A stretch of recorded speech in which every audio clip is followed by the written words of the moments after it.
Hello दोस्तों, ये ज़्यादा पुरानी कहानी नहीं है। एक दिन एक लड़का जो कि कंपनी में काम किया करता था, उसे किसी भी भूत प्रेत पर विश्वास नहीं था।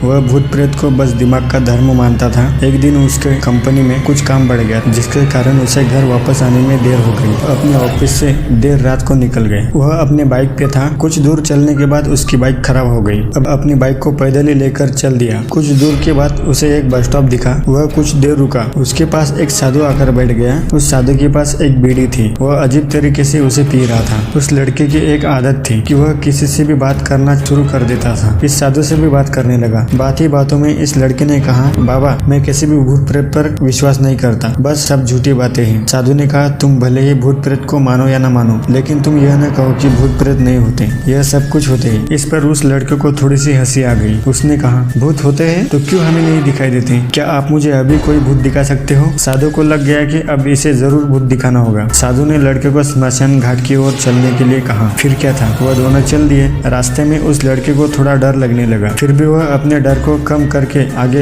बढ़ते जा रहा था। कुछ देर के बाद वह स्मशान घाट पहुंच गया। स्मशान घाट में अभी कुछ लाशें जल रही थी। साधु ने उसको एक ऐसे स्थान पर बैठाया जहाँ कुछ समय पहले ही एक लाश जली हुई थी। साधु ने जमीन में एक लोहे का कील गाड़ दिया। उसमें एक सफेद धागा बांध दिया। इस धागे का अंतिम छोर उस लड़के को पकड़ने को कहा। अब उस लड़के को हद से ज्यादा डर लगने लगा। उसकी सांस तेज हो रही थी। इसके साथ ही उसके हाथ पैर भी कांप रहे थे। फिर भी उसने धागे को पकड़ लिया। साधु ने कुछ बतासा को 4 जगह पर रख दिया। सारे बतासे उस धागे के पास ही एक लाइन में रखे हुए थे। उसके बाद साधु ने लड़के को सावधान किया, अभी कुछ आत्मा इसको खाने के लिए आएगी। जब तक वह इसको खाकर चले न जाए, तब तक तुम अपने हाथ के धागे को मत छोड़ना। यदि तुम ऐसा करते हो तो तुम्हें नुकसान हो सकता है। फिर साधु ने मंत्र पढ़ना शुरू कर दिया। कुछ मंत्र पढ़ने के बाद साधु ने उस लड़के को आंख बंद करने के लिए कहा। फिर कुछ देर बाद ही आंख खोलने को कहा। जब उस लड़के ने आंख खोला तो वह जो देख रहा था उसे उसके ऊपर विश्वास नहीं हो रहा। वास्तव में वहाँ 4 आत्मा थी जो कि बतासे को खा रही थी। लेकिन जब उसने यह देखा कि उसके पड़ोस में रहने वाले व्यक्ति की आत्मा भी वही है जो कुछ दिन पहले ही मर गए थे, तभी उसके हाथ से धागा छूट गया। अब वहाँ पर साधु भी नहीं था। वह लड़का तेज शमशान घाट से अपने घर की ओर भागने लगा। जब वो अपने घर की ओर जा रहा था तो उसे पीछे से कोई उसका नाम लेकर बुला रहा था। उसको पीछे से कई तरह की आवाज आ रही थी। उस लड़के ने पीछे मुड़कर नहीं देखा। अपने घर जाने के बाद उसने यह सब कुछ अपने माता पिता को बताया। फिर वह अपने कमरे में सो गया। अगले दिन उसकी आंख उसी स्मशान घाट में खुली और उसी स्थान पर जहाँ पर उसने आत्मा को देखा हुआ था। इसके बाद वह दिमागी तौर पर बीमार रहने लगा। तो गाइस, ये थी हमारी आज की कहानी। उम्मीद है आप लोगों को अच्छी लगी होगी। तो वीडियो को एक लाइक एंड चैनल को जरूर सब्सक्राइब करना। तो मिलते हैं अगले नेक्स्ट वीडियो में। Keep supporting, keep smile.